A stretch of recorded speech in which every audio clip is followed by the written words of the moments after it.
तो नमस्कार, कैसे हैं आप सब। दोस्तों, मैं आज आपके लिए फिर से एक नई कहानी लेकर आई हूँ। कहानी का नाम है अलाउद्दीन और जादुई चिराग। तो चलिए दोस्तों, कहानी शुरू करते हैं।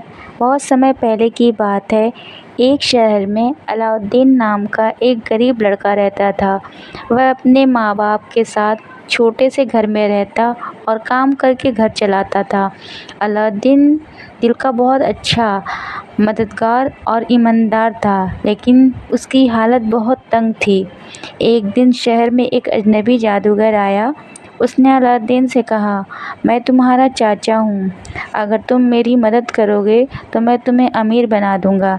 अलाउद्दीन उसकी बातों में आ गया। जादूगर उसे शहर से दूर एक पहाड़ की गुफा में ले गया। वहाँ उसने कहा, इस गुफा में एक पुराना चिराग रखा है, तुम बस वही चिराग निकाल लाओ। अलाउद्दीन जैसे ही गुफा में गया तो उसने देखा वहाँ ढेर सारे सोने हीरे पड़े हैं और बीच में एक पुराना सा चिराग रखा है। उसने चिराग उठा लिया, लेकिन जैसे ही वो बाहर आने लगा, जादूगर ने गुस्से में दरवाज़ा बंद कर दिया।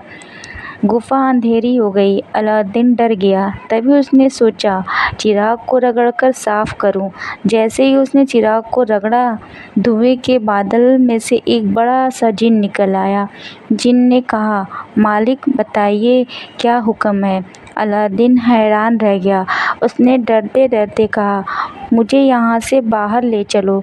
पल भर में जिन ने उसे घर पहुँचा दिया। धीरे धीरे अलाउद्दीन को पता चल गया कि यह चिराग जादुई है और इसका जिन उसकी हर इच्छा पूरी कर सकता है।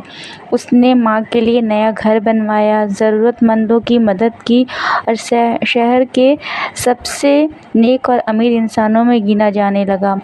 कुछ समय बाद वही जादूगर वापस आया और चालाकी से चिराग चुरा लिया। जिन अब जादूगर के आदेश मानने लगा। अलाउद्दीन की हालत फिर से ख़राब हो गई, लेकिन अलाउद्दीन ने हार नहीं मानी। उसने समझदारी और हिम्मत से चिराग वापस पा लिया और जादूगर को हमेशा के लिए भगा दिया। अंत में अलाउद्दीन ने चिराग के जिन से वादा किया कि वह हमेशा भलाई के काम करेगा और किसी को नुकसान नहीं पहुंचाएगा। जिन ने भी हमेशा उसका साथ देने का वादा किया। इस तरह अलाउद्दीन और उसका जादुई चिराग लोगों की मदद करते हुए खुशी खुशी जीवन बिताने लगे। तो दोस्तों, हमें इस कहानी से ये सीख मिलती है कि लालच और धोखा हमेशा बुरा होता है, लेकिन ईमानदारी, हिम्मत और नेक दिल इंसान को हमेशा जीत दिलाती है।